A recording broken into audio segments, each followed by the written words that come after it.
in England in summer, you're likely to find boys playing marbles.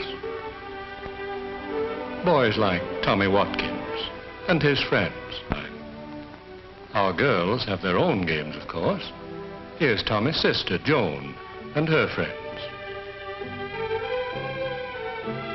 It seems a shame to be leaving the outdoors this fine summer afternoon, but inside the school it's not bad either.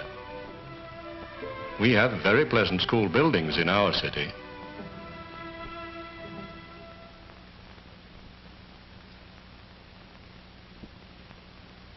Many of our boys and girls like to draw, and that's what Tommy's class is doing today.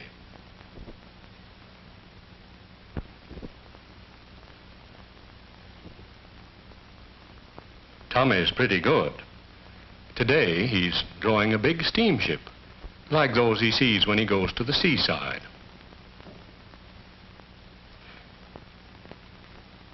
It isn't long till school is out, and here is Tommy, watching his brother Frank playing in a game of cricket.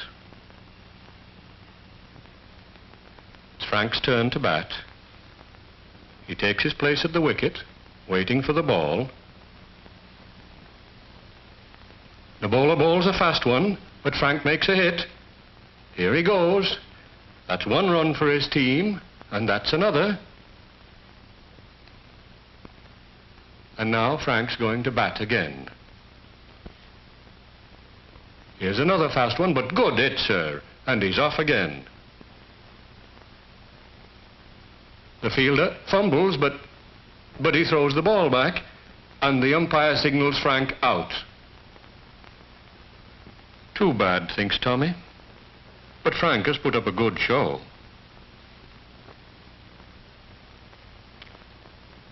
Not far away at the grocer's, Sister Joan and her mother are shopping. The apples are quite nice today. Mrs. Watkins will have some of them.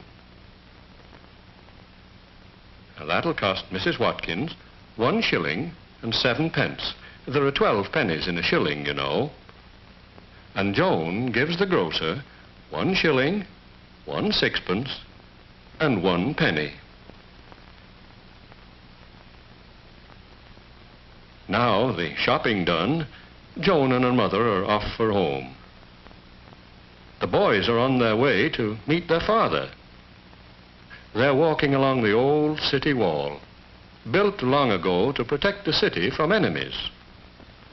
Beyond, they can see the railway yards, and behind them stretch the rooftops of our city. It's called York, an old city in the north of England.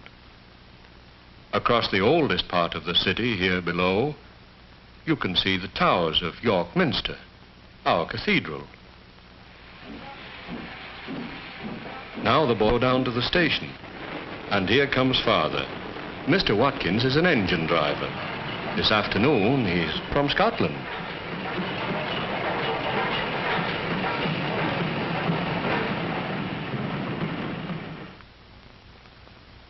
Now here, on this pleasant street, is where the Watkins family lives.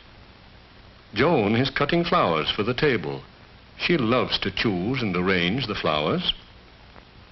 Mr. Watkins always has many flower beds in his garden. It's one we like to look at as we walk along the street.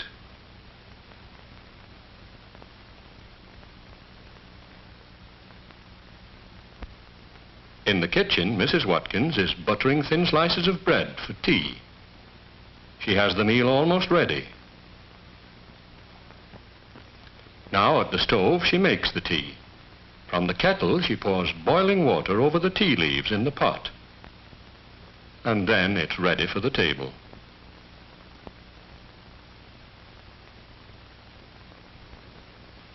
In the dining room, Mrs. Watkins has the table already laid. Is everything here? Yes. There's cold meat and tomatoes, bread and butter, jam and cake. It's 6 o'clock. Time for tea. Frank hurries in to switch on the wireless.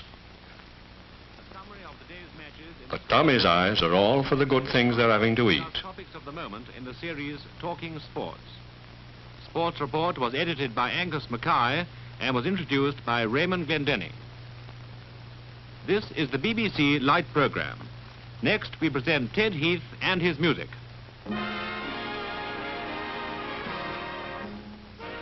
Father says he's on holiday next week. And are they going to the seaside? Yes, Mother replies. Grandmother's expecting us. Ooh, can I take Spot with me too? Asks Tommy. Of course, says Joan. Who would feed him here? Spot is in the back, waiting patiently for his tea. But he doesn't have long to wait.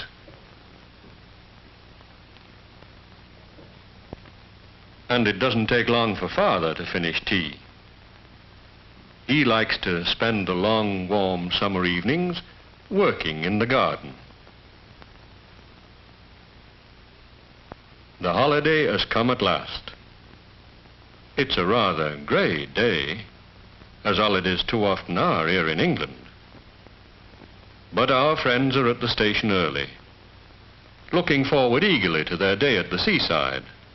With Tommy and Spot in the lead, they hurry past the ticket collector, and just in time, here's their train.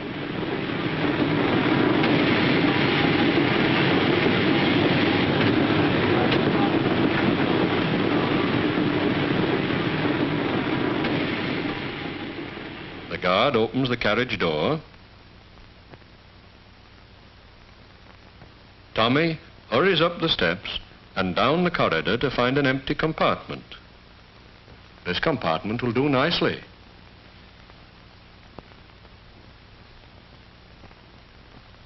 Frank and Tommy bag seats nearest the window.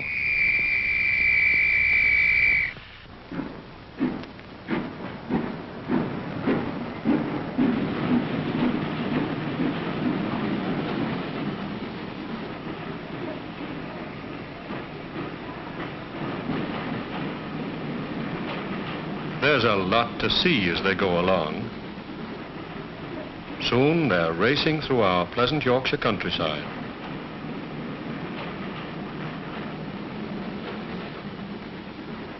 Passing houses and farms, fields and hedges.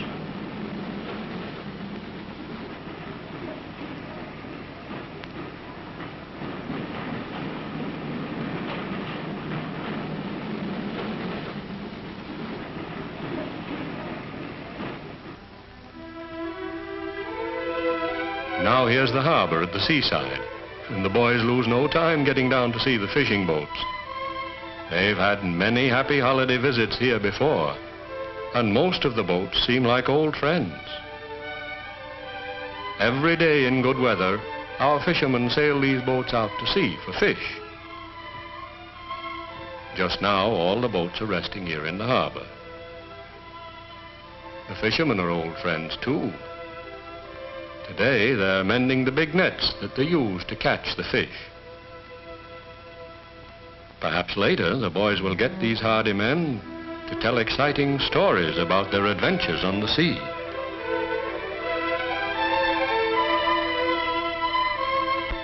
Now the Watkins family goes up through the narrow streets of the town to the winding steps that lead right up to the top of the cliffs above the harbor. This is the way to Grandmother's cottage.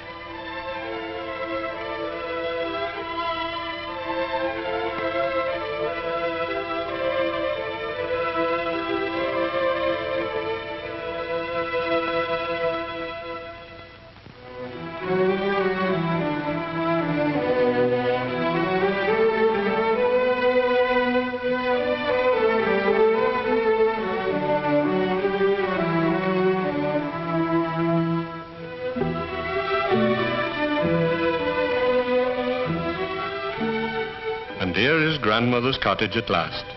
It's a snug place up here above the town. Joan and Tommy can hardly wait to see their grandmother. And here she is, glad to see them too. Grandfather is in the doorway to give one and all a warm welcome. The trip is over, and now they settle down around the cheerful fire in Grandmother's pleasant living room, for a rest and a cozy chat. It's really going to be a fine holiday.